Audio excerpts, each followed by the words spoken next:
Good evening, everybody. Welcome back to the Six Rings Kane Show. Joined alongside here, my good friend Vish.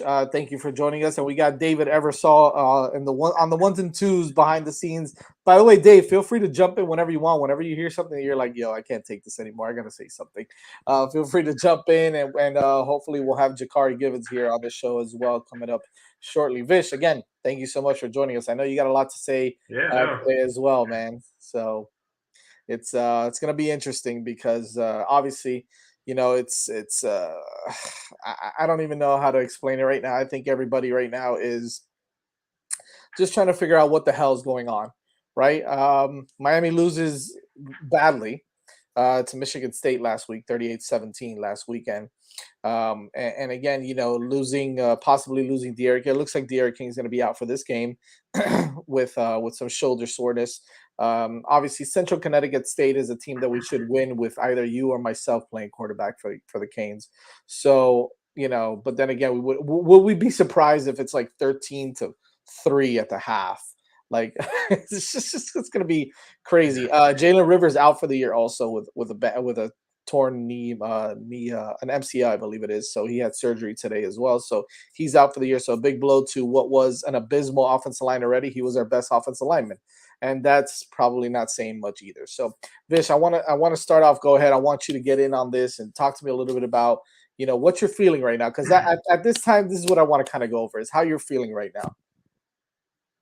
I'm feeling is this team sucks. That's how I'm feeling. We're a bad football team, and it's frustrating. Like I know there's some talent deficiencies, but not to this level. We play bad.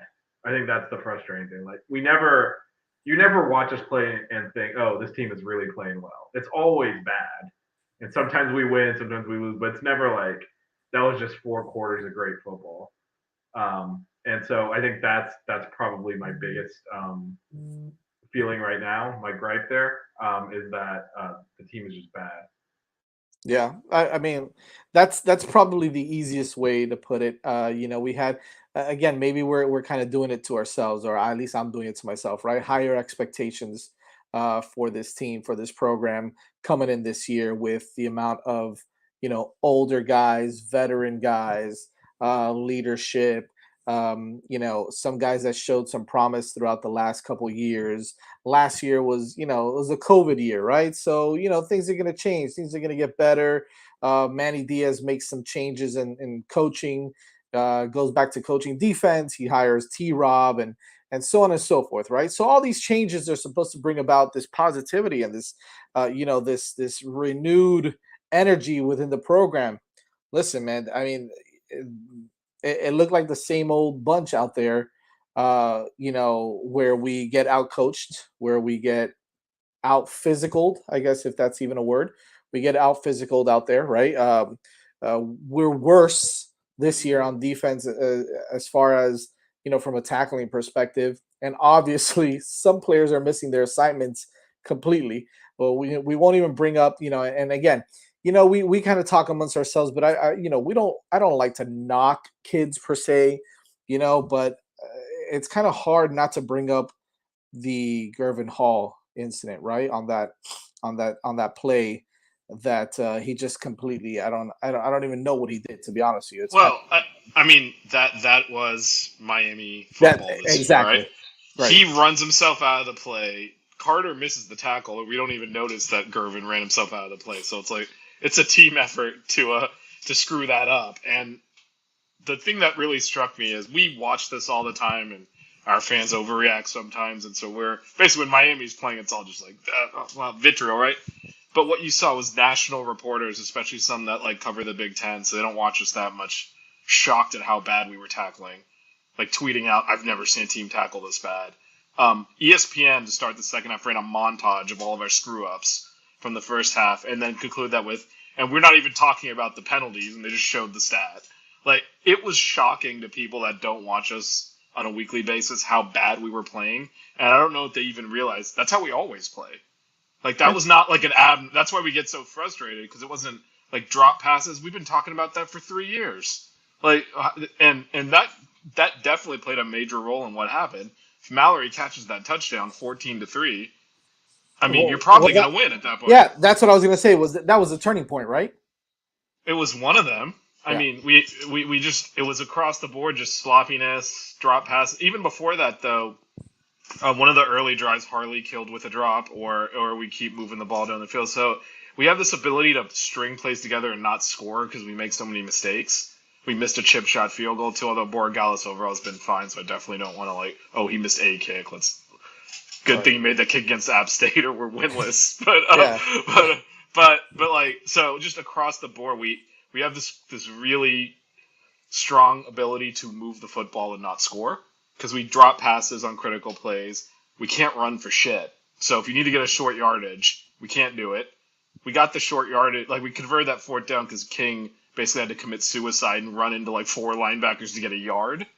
Yep. This is pathetic. And Zion Nelson was supposed to be a top 10 pick. That guy can't block anything. Yeah, I don't know. I don't know who what said I'm that. watching here. Yeah, I don't know who said that. And here's the most concerning part to me, Vish, is most of the guys that are making these mistakes are guys that have been here 4, 5 years, 6 years. Okay, De'Aaron King. Dave, you want to jump in on this? Go ahead. I have to, because to me it just keeps coming back to coaching. I mean, the old guys suck, and then the young guys are going to suck too because they're not getting developed. And a team that can't block or tackle, just the two most basic fundamental actions in football, is very alarming. And the fact that guys that are upperclassmen actually regress as they move through their career in Miami is very troubling. And that's what I see as the big red flag. I don't see the disparity in talent that shows up on the field. We're a more talented team, you would think, than Michigan State. You would think, right? You would think. You would think. So I would say at least I would say evenly when matched with Michigan State. I would say when the kids showed up on campus at the respective schools, we were more talented at this point. I mean, they looked faster than us, which is shocking, right? We looked like we were running in quicksand. I don't know how we're that slow, but they were outrunning us, beating us to the edge pretty consistently. Their quarterback kept scrambling for first downs. We looked really slow. I don't know what's going on there, but you're right. It's the fundamentals. In addition to blocking and tackling, catching passes that hit you in the chest, right? These are not things that are hard to do if you're a football player, and we struggle with them. The penalties. I mean, there was that one point when we false started on a punt in the third quarter that the commentator, Joe Tessitore, got pissed off. He's like, another penalty? They came in these are neutral people that are just they can't handle this stuff. It's so bad. I almost feel like they were embarrassed. That's what I almost feel like they were embarrassed to be calling this game. And and you mentioned the regression, and you mentioned the quarterback.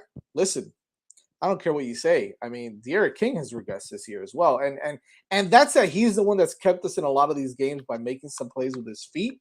But at the same time, De'Aaron King has not been the quarterback that we expected him to be. And I know everybody's going to say his injury and he's not fully healed and his knee, but I don't think he's gotten any better. I agree he's not been good. He's also still been our best player, which is the problem.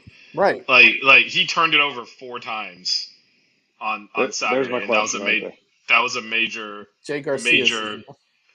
I think Van Dyke's actually the backup, but anyway, so well, I just think just go right. I think they're both going to play. They're both going to play Saturday. And so I will say, given that I think if we were playing a real team this weekend with a real break after, I think King would be playing.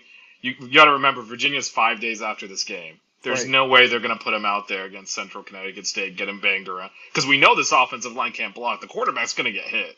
Yeah. So there's no way they were going to let him get hit by Central Connecticut State and then play again in 5 days. So I think this is just a one-game thing. But with that said, he keeps turning the ball over because he's pressing. That interception he threw where he forced it into coverage was just him fed up. And it's because we cannot run the ball, and that's why everything is on him. He fumbled scrambling because we can't block and we can't run. Cam Harris has been terrible. So do you agree? Okay, so do you agree? Because we had this argument, right? We had this conversation earlier today, offline. Is the Cam Harris conversation about how Jock seems to think that this kid's a 1,000-yard back, and he's a good back.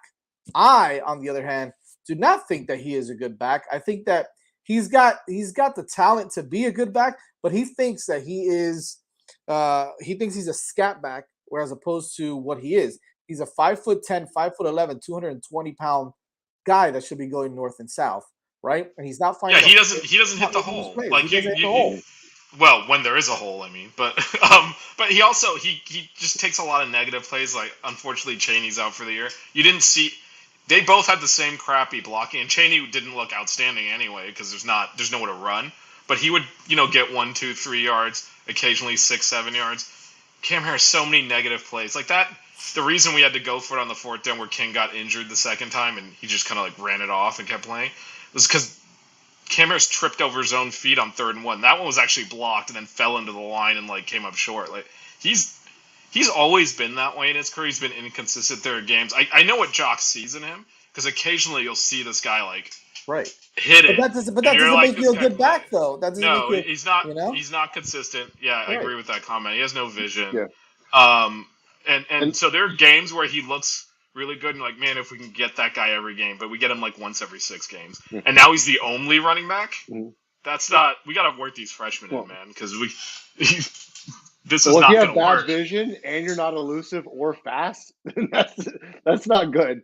Like you can overcome some vision issues if you're athletic enough just to be able to just make something out of nothing. And he can't make something out of nothing.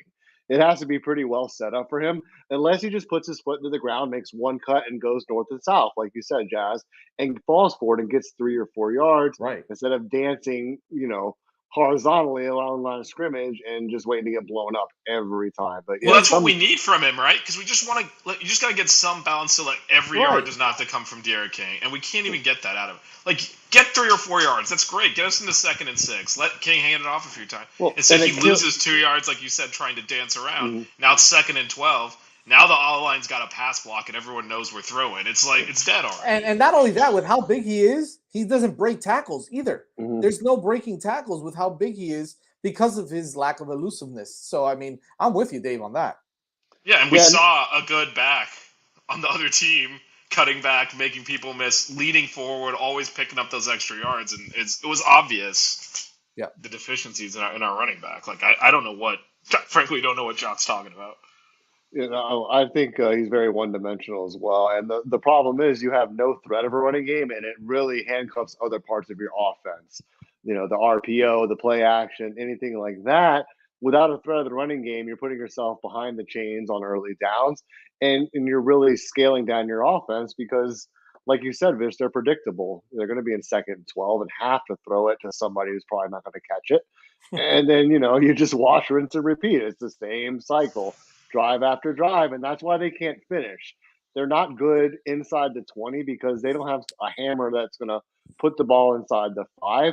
And their tight end is giving them nothing anywhere in the field, and they just leave too much out there. They're not good enough to overcome mistakes at this juncture in time. They have to play good. The other thing I've noticed this year is, for whatever reason, our receivers cannot block at all. Those passes we used to throw out into the flat. Keyshawn Smith is great catching the ball. I like what he's doing. I like what Brinson's doing. I like what Rambo's doing as a receiver. But blocking Keyshawn Smith is horrendous as a blocker. And so those throws we used to go out into those little wide receiver bubbles that used to get us 5 or 6 yards. Those are all getting blown up. Yep. The receiver, they're getting hit in the back. That was a big part of our offense last year. It's like an extension of the run game. We're not getting those either because we're missing those blocks. Like, you're getting those positive situations where you got like a 2-on-1 on the outside. You want to throw it out into the flat to receiver. The other receiver gives you a block. You get 5 or 6 yards before someone can come over. That corner is just running over the lead blocker and making the tackle pretty consistently. Like, we're not. Yeah, it's really another problem with our offense. To David's point, the reason it gets worse in the red zone is it compresses the field. You got to be able to make those blocks on the edge to run and to do those quick passes out there. And we can't block for shit anywhere on the field, and it's obvious. I'm hoping that for the Virginia game, Jalen Knighton is back and he gives us something. Because I just don't think we're going to get it with Cam Harris. I don't know if I don't know. Here's the problem, right? Like, you get and this is you've got these 4- and 5-star guys. You've got these both Cody Brown and Thad Franklin are 4-star running backs, and they're big time running backs. I mean, these guys. Cody Brown was the best running back in Tennessee. Thad Franklin was the best running back in Florida. I mean, you've got some of the best athletes back there. You don't put them into play. Cody Brown got a little bit of playing time, but not one single carry. Okay, Cam Harris was the only one that had carries. I understand that we were behind a lot, so we had to throw.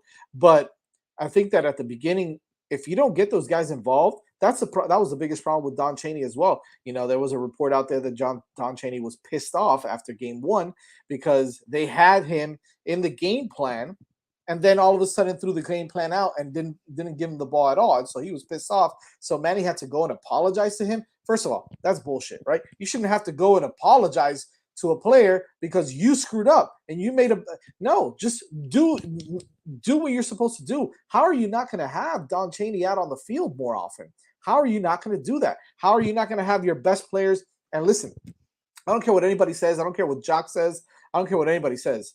You have 4 and 5. You got 5-star players, okay, that are out there sitting on the bench for you and not getting any playing time on a team that, first of all, you're not Alabama, you're not Clemson. Those guys should be playing, regardless of whether they have the keys, whatever the hell that means, or regardless of whether they're ready, whatever the hell that means. You got guys that are 5-star players playing and getting significant playing time for top 10 programs. You're going to tell me you're going to sit Leonard Taylor on the bench and you're not going to give James Williams a shot? Well, this is the thing with all those young guys you're mentioning. You got time to prepare. Understand they're not going to know the whole playbook, all that. Right. Get them a package. Especially offensively. Like, we knew all week that we didn't have any running backs. How do you not have a package for Brown? Here's 5 plays he knows how to run. Michigan State doesn't know what the hell we're going to run with him. So Absolutely. maybe game 2 that becomes a problem when they're like, oh, they only have a limited playbook. But they don't know that. There should have been a package in there for him to run. You mentioned we were behind. We were always within one possession until the fourth quarter. True. So we still could have run the ball. The other thing is, what if we were ahead? The plan was to give Cam Harris 40 carries. There had to have been some thought about, hey, let's get this kid ready. Here's 5 or 10 plays he knows really well. Situationally, we'll get him into the game, get him some carries, take the load off Cam a little bit, get this guy's feet wet. Like you said, they're talented. How do you not hand him the ball once? Yeah. This is also why we're getting so many injuries. Like, stuff some guys in there. Well, and Manny Diaz, it's incompetence. The way he manages everything, not only in game but between games, you don't see it. You don't see execution on game day. There's bad habits in practice over and over and over. Like we said, the fundamentals and things like that. Like I just don't think Manny has a grasp on what to do and how to pull guys. He's rewarding the wrong guys, constantly just running out Harley and Pope and Wiggins. Like, enough already. Like, sit down, King. I mean, he just doesn't. He doesn't have the. I don't want to say the. he doesn't have it in cojones? him. Yeah, he doesn't have the cojones to be like, you just dropped a touchdown in the end zone. Go sit your ass down because Elijah Arroyo is going to come in. He's going to take your spot. Mm-hmm. He doesn't have the gall to do that. But I also think it boggles my mind. But you got to. But the problem with that is that's not who he is. And that's why he's gonna. I mean, I'll just be blunt here. Ultimately, he's gonna fail here. Absolutely, he wants to be their friend. The turnover He wants to be the nice guy. He wants to be the cool coach. That's part of it. But you got to go from day one in practice all the way back in the spring and instill that we don't tolerate these screw ups. Trying to do it after week 3 and be like, oh, if you drop another pass now, like it's so fake. Like, yeah, he should bench him. Yeah, I should do that. But you should have created the culture where they would be afraid to drop a pass 6 months ago. Trying to do this crap in season, we're just going to be rotating people in. He's blown it. Like, this is how you lose to FIU and stuff. Like, he did all that as well, right? I mean, this is he should have gone to Temple and learned how to be a head coach there. Well, and then maybe if he did well there, he would come back here with those lessons learned. There is a there's reports out there, behind the scenes, obviously, that some players are saying that he lost the locker room already. That right now it's the players, and apparently the reason why is because apparently he allegedly guaranteed a lot of guys that they were going to play, right? So you never do that, man. You never do that as a coach. You never guarantee someone, hey, you're going to be the starter this year, or you're going to play X amount of, and then nothing at all. And that's been a big downfall in the way that he's coached. I will give Jock credit on this. He did say Manny's going to have a hard time coaching, being a head coach and being a defensive coordinator. He did say that that's going to be his downfall and he's going to fail. And I didn't want to believe it because I thought, okay, he's got enough guys around him that he's going to be able to be successful.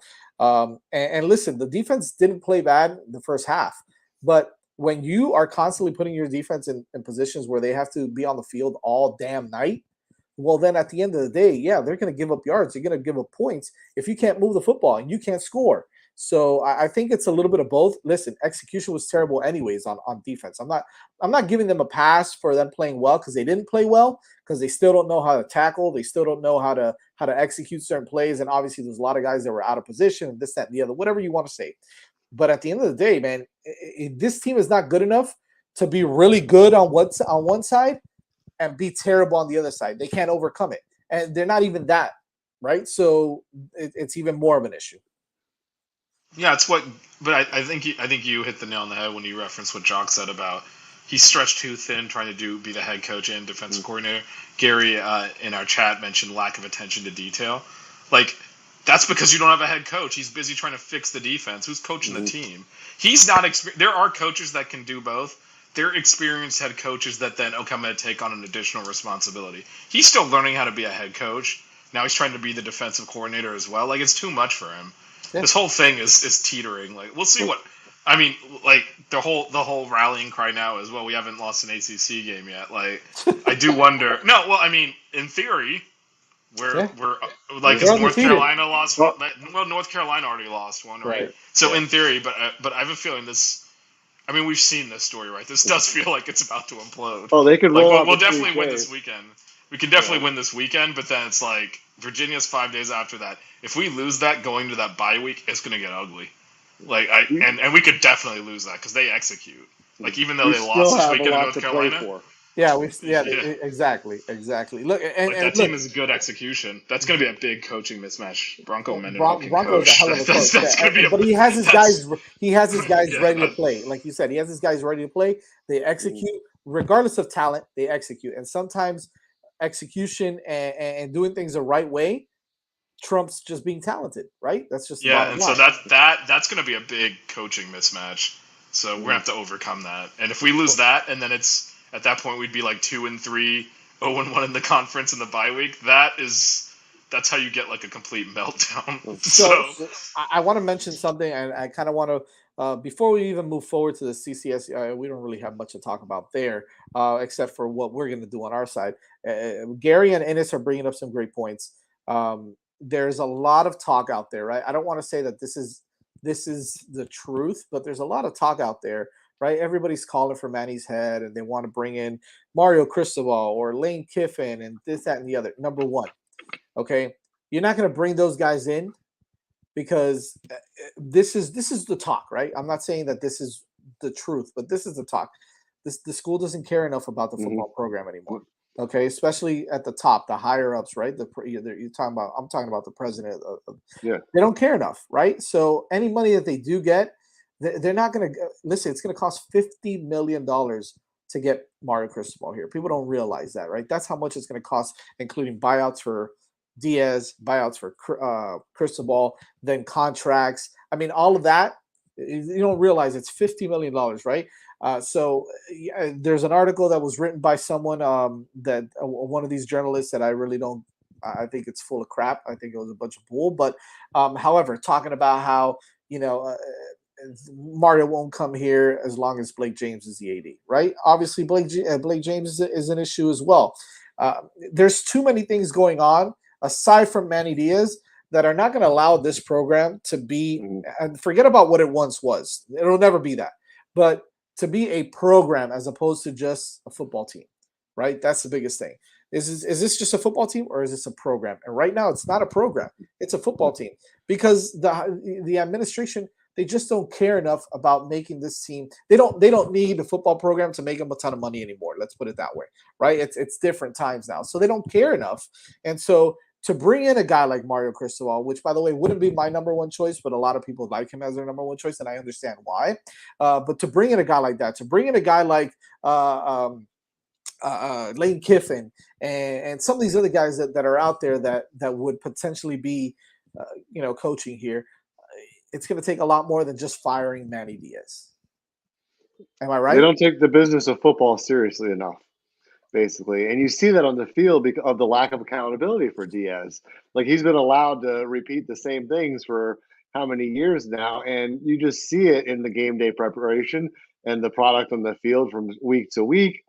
They just don't take the business of football seriously like the elite programs do.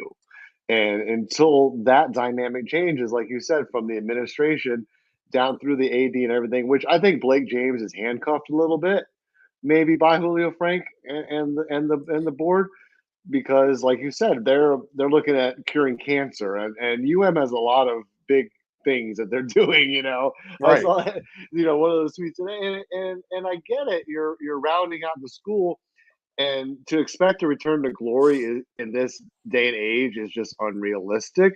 But I think to expect a competitive program at a Power Five school with the tradition in the location that we are as far as recruiting goes, it's unexcusable. Regardless of who's the head coach, the product in the field should be better right now today than it is. So that article, Gary, that article that you read that said that the BOT Board of Trustees members have never used booster money to hire coaches. You got to think about. You got to remember this, guys. Right? Fans, us, everybody.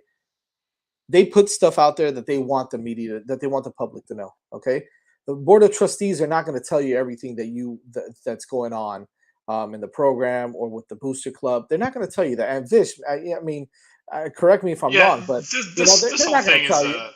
I mean, this whole thing is a shit show, right? Because what you got now is this is we're gonna fire the coach and hire another retread or mistake exit.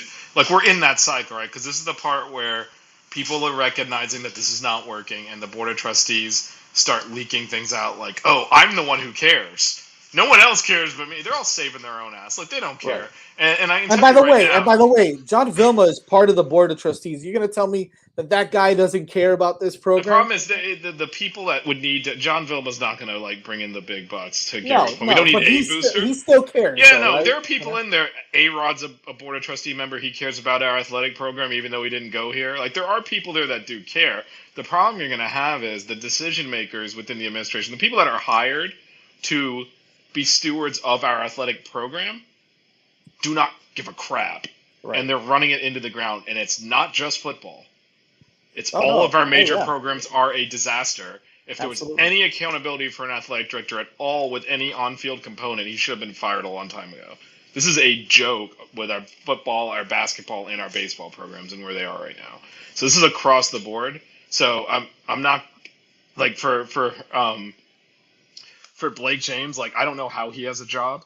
And I understand he's got to work within the constraints that he has and that the budget he's given. So I don't necessarily disagree with David on that. And the president's not going to come in, like, especially Julio Frank. Donna Shalala actually used to fire people. Julio Frank probably can't find the hex. So I don't think he cares at all. But no one made Blake James go and hire Manny the way he did without even interviewing anyone. Like he did that. Yeah. So I mean, to me, like, no, if this does not work, he's got to go. Like, what the hell process was that to even bring Manny in here? Like, that was a joke. So just overall, the underperformance of our athletic department on his tenure is pretty staggering. The basketball program is one of the worst in the ACC. The baseball team hasn't been able to hit in like 10 years. Like and that the baseball program is just as proud and storied as the football one, and it's underperforming just as much. How do you have that across the board? And there's no athletic director accountability. So like I understand the way this is headed. I mean it depends on how bad the season goes. It looks like Manny might get the boot. But if we got Blake James still in there making decisions, who's going to trust anything he's done? Everything he's done has been wrong. Like, why would you trust him to hire a new coach? You mentioned Cristobal. I know a lot of fans want him. There are other, like, so my general feeling on this is you never know what's going to work. So maybe we'll hire someone that's like really, like maybe we'll hire Lane Kiffin and he'll suck here. Who knows? Right? Right. You never know with those things, but my problem the way we go about things is we have never hired a coach other than Richt. Richt was an exception that another major program would have hired. It's always been like Temple was hiring Diaz when we brought him in. Yeah. That's what his level was. Anyone in college football could have hired him. His like if you just look at like basic economics and basic like market determination, Temple was his level at that point in his career. What the hell are we doing? Yeah. We're not Temple. And when you have that small we are program now. mindset, well, we're probably worse than them. Actually, I haven't looked them up, but I doubt I wouldn't want to play them. Let me put it that way. But like when you have that small program mentality, then you act like a small program. I understand we don't have Alabama money, but we do have football money that is bigger than still most teams. We're not like bottom 10 in revenue in D1 or something. You don't have to No. go that cheap. No, we're not going to go buy out Nick Saban. But we make more money from football than a lot of schools do. So it's just it's just an excuse. It's all excuses to not spend money because they don't want to spend money. We're not broke. We got money for jewelry and yachts and shit. Like what is going on? We build an indoor practice facility. We build all this crap on campus. But doesn't that tell you something? And someone brought this up that I read this. Doesn't it tell you something that the own coach, had to give some of his money to build that practice facility? Does that tell you something? His name's not on it wrong? though. He gave some money, but someone else's name's on it because they kicked in the cash. My point is, we have money for bullshit. Yeah. Go in there and like pay for a coach. It's because they don't want to, and they use the we're poor excuse. They got ACC TV money coming in. That is a crap load of money every year, even when we suck. Like when Clemson goes to the playoffs, we get a check. So they're bullshitting us because they're pocketing the money. To David's point, okay, I'm not gonna use David's example of cancer research because I think we should prioritize curing cancer with the football team. I think we can all agree on that. Yeah, I think we will. But the money is going elsewhere. It's coming in. Yeah. And they're just claiming poverty so they don't have to spend it. Because there's no reason for us to go cheap. There's no reason Duke should have a better coach than us. There's no reason Boston College should. Boston College is a private school. Duke's a private school without nearly the amount of money we have. Yeah. Why do they spend more and more effectively? This is what I'm not telling us that we got to go be Alabama and pay $10 million a year. No one's saying that. It really upsets me when people are like, well, Miami's not going to be like the 80s anymore. No one is asking for that. No. We're asking you to catch the damn football and tackle someone. Like, the idea that, like they're like, you just got to settle for winning the Coastal. We've done that one time in 15 years. Like, we're not even there yet. Like you could make that argument if we start dominating the Coastal and just never make the playoffs and we're complaining about that, then you could say, look, you're just not that program anymore. We're not even close. We're not. And so it's just, like, the underperformance is so bad that, like, something has to change. I don't know what it is, to be honest. I don't know, but I think we could probably go all night on just that one topic. But I think that we just gotta have to let it play out, see what happens. I don't think there's gonna be any decisions being made during the season. I think at this point, you've got Manny Diaz. Is there a possibility that at the end of the season he'll be gone? Yeah. Look, listen. The worst thing, I hate to say this, but the worst thing that could happen is that he runs the table and he goes 10-2. Right? That could be the worst thing that could happen. Right? I mean, could it be the worst thing that could happen? Or no, I think that would be a great thing for us because if you can somehow get that team to win 10 games in a row, something changed. Yeah. Because that team that can't block, tackle, or catch is not winning 10 games in a row. And honestly, the best thing for all of us is for Manny Diaz to somehow succeed. And by the way, they have one of the top 5 easiest remaining schedule in the whole entire country. Just think about that for a second. And we don't think that they can win 10 games. I don't think they can go 500 in the ACC the way they're playing. I mean, hopefully they'll get better, but like the fundamental, and we've been kind of harping on this, but the fundamental deficiencies, like you can't coach around that, you can't talent around that. The receiver can get open by 5 yards. If he drops the pass, it's an incomplete pass. Yep. So it's just to me like some kind of a switch would have to get flipped for this team to run off that kind of win streak. And if they do it, I think that is honestly the best. I think the worst case scenario is like a 5-3 in conference, and then like he somehow like keeps his job going 7-5, which I could see happening. Right. Like to me, that's when you get into like Al Golden year 5, where you're like, this team sucks. We know he needs to be fired. By the way, Al Golden had a better record going into his 27th game as a head coach or 28th game as a head coach. It's a little bit different because of the pandemic year, and Diaz just played conference games for years, so he didn't get like 4 cupcakes. But the fact that we're even talking about this, Al Golden is by far the worst coach we've ever had. I don't even want to go down that. But the fact that we're even talking about that shows you how bad it is. That shows you how bad it is. I think the worst situation is some kind of 7 to 8 wins, and they say, "Oh, let's give him another year." Right. Because to your point, they go to like a rinky-dinky bowl game and they lose, but he keeps it. To your point, 5th easiest schedule left. Like if he somehow gets enough wins to keep his job, but not actually do well, that's the worst case scenario. Because it's like when you went into the last year out Golden, like you knew he had failed. You Right. know he should have already been fired. They kept him anyway, and we just had to play it out until Clemson beat us 58-0, and then they fired him. Right? I Right. mean, that's what next year would be for Diaz. It would be like we already know he failed. This thing is over, but they're still letting him coach for some reason. We're going to waste a season. So to me, either completely implode, or if we do well enough to like win the Coastal and go play the ACC championship game, to me, again, the easiest thing for us is for Diaz to succeed. You don't have to fire him. You get the continuity. You don't have the recruiting turnover. I just don't see any way that he flips some kind of a switch to have this team play well enough to do that. They're not going to fluke into 10 wins. Like that's not going to happen. Yeah. I hear you. All right, so let's kind of flip it for the last 5 minutes here of the program. Just let's talk about the players because obviously there's a lot of things out there going on. One being that it looks like Corey Gaynor. Well, there's talk out there that Corey Gaynor may not even play this game. There's two sides of it, right? One, he's been dealing with a little bit of an injury, and they want to give him a break, so Ja'Kai Clark is going to start at center, and the other one is Corey Gaynor is just flat out getting benched, and Ja'Kai Clark is going to start at center, right? So that's one big thing. The other one is the safety position. It looks like now Cam Kitchens has overtaken Gervin Hall. Again, another thing is, did he get benched or is he suspended? There's a lot of talk out there on both ends there. And James Williams is going to get a lot of playing time as well as the backup for Bubba Bolden. So you're not going to see Bolden, and Jock mentioned this, you're not going to see Bolden and James Williams on the field too much together, but you are going to see him with Cam Kitchens or with somebody else on the field. So those two things, first of all. Well, and of course, quarterback, right? Of course, quarterback. It looks like De'Aaron King is not going to play because he has a bum shoulder. So it's going to be TVD and Jake Garcia both playing. Manny Diaz did mention that they're both almost certainly going to get playing time. It looks like they're both going to play. I would think that TVD is going to get the start, but you never know. It could be Jake Garcia. It's an opportunity for all of them, and I think hopefully Leonard Taylor gets some playing time as well because I think we need to see him play a little bit. What are your thoughts on all that? So, first of all, I think we're going to empty the bench. We almost have to.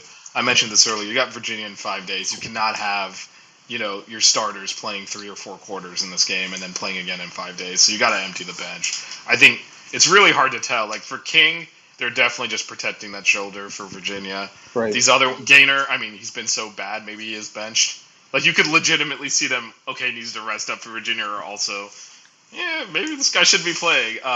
Definitely, I think we'll see that heavy safety rotation again. There's no reason to play these guys a lot of snaps, and so we should see a lot of that. Yeah, Leonard Taylor, like with the way that the redshirt rule is now, they can play 3 or 4 games with still redshirt. You got to get them out here now. It's 4 games, yeah. Yeah. You got to get them out there now. This is the only. App State should have been an opportunity, but we know how that went. So this is really it for some of these young guys to get a shot to play without maybe costing you a game. So you got to roll. Yeah, I mean, look, I would almost start putting them in the first quarter and just roll with it. Like, you're probably if you can't beat this team with like freshmen, then I don't know what to say. So. You're probably going to see Cam Kitchens start again. He has been playing and practicing with the first teamers right ahead of Gervin Hall. So I think that might be that's the most, I guess, the most certain one out of all of them is the fact that and we've seen Cam Kitchen play a little bit, and obviously he's shown flashes that he can play. Yeah, he does. Yeah. So, and considering how bad Gervin Hall has been playing, it's not a surprise to me that Kitchens is running with the ones right now. I'm still disappointed in the way that Bubba Bolden's been playing, so I do expect James Williams to get a lot of burn. And I know that Jock thinks he's not ready, but listen, if he's not ready. I mean, if Bubba Bolden and all of them are not ready, then what the hell? Who the hell cares, right? To me, it doesn't matter. You got to get those guys out there to play. Right, and this is the game to do it, right? This Absolutely. is the game to do it. Get them out there. Let's see what they got. If they perform well, put them out there against Virginia. Yeah. Like to me, this is the ideally you start the season with a game like this, not Alabama, right. But it happens to be in game 4. It doesn't matter. Same mentality. Empty the bench. Whoever performs plays the next game. And by the way, I don't necessarily think that Leonard Taylor could be much worse than a guy like Jordan Miller or even John Ford this year. Okay, they haven't been playing that well anyways. So why not get Leonard Taylor out there to get some more playing time? I can understand him not playing over a guy like Harrison Hunt, who's had a pretty decent year. Nesta shows flashes here and there, but I don't think Nesta's playing that well either, right? And then on the outside, Jafari Harvey hasn't done crap. Zach McLeod has been mediocre at best. Chance Williams and Elijah Roberts are actually playing better than both of those guys.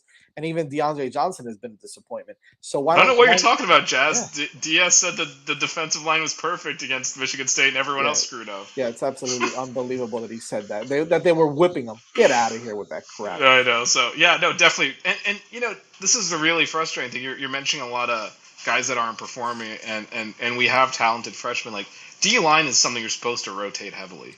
Right. Why are we not rotating these kids in? At least give them a possession here or there. Yeah. Even if the other guys are better, they'll benefit from taking a possession off to rest. It's not like we're stopping anyone anyway. To me, we've completely mismanaged the season this far, and the fact that we're getting a first look at several of these guys in Game 4 after we played this bad. That's a problem. That's a problem. It's not acceptable. The only thing I don't like, Vish, and I've never been a fan of this, is I understand the rotation. I understand you have to keep legs fresh and all that, but at the same time, man, if your front four, let's say Jafari Harvey, I'm just going to throw him out there. Okay, let's say him on that first possession, on that first defensive possession against Michigan State, he got a sack and they called a penalty. He came back and he got another sack the next play. Why? For me, it's about consistency, and these guys need to play a couple more snaps in just one series. Okay, because the next series they sub them out and they put someone else in. Let him get a rhythm. Let him get going a little bit. And I understand if you want to sub him out to get a couple of plays off or maybe a series off. I understand that. But a few, 2 or 3 series at first, let him get going, because sometimes it takes these guys 2 or 3 plays to get going. Then maybe sub them out. Yeah, no, I'm definitely good with that. I just feel like we should have rotated these freshmen at some point in these games. Yeah, the freshmen, yeah, absolutely. And just get them some reps. Get the, if it's 3rd and long or whatever, some of the freshmen will be undersized. Get them out there because it's a pass situation, so they're not going to have to bring the running back down late. Right. It's just we're so stagnant right now as a program, and some of this stuff, there are opportunities. We have all these guys on the offensive side of the ball that might be, we mentioned, Brinson starting to play. Why don't we have packages for them? And he played well. He did play well, but I mean, I just don't understand why we don't. Feels like we're just rolling the veterans out there and hey, and frankly, not even really coaching them. Figure it out, and then and I just think hopefully this game though is a good opportunity to get a lot of these younger guys some reps and maybe get some rhythm, like you said, and frankly, if they play well, use them against a real opponent. Absolutely. Vish, thanks so much for joining us, man. I think that was fun. I think we needed to vent a little bit on that. So yes, definitely appreciate it. Dave, thank you so much for taking your time out and running the show with us. Hey, make sure you guys follow us on Twitter at 6ringscanes. Subscribe to our YouTube channel. It's the 5 Reasons Sports YouTube channel. Give us a thumbs up. We are an extension of 5 Rings Canes. Obviously 5 Reasons Sports. Check us out on the YouTube network as well. All my guys over there, Brad and Max and Flo and Wholesome and the rest of the guys over there. So thank you guys so much for everything. We will be back. I'm actually going to be watching from home on Saturday, man. I got too many things to do at home. And quite frankly, it's a 12:30 game against CSU. But anyways, that's neither here nor there. I mean, the good news is, unless something goes really wrong, next week we'll be 500. Get back to even. Get back, yeah. Thank you guys so much. Vish, again, thank you, my man. Yeah, I thank appreciate you. it. Always awesome work from you. And we'll see you guys soon again. Go Canes. Yep.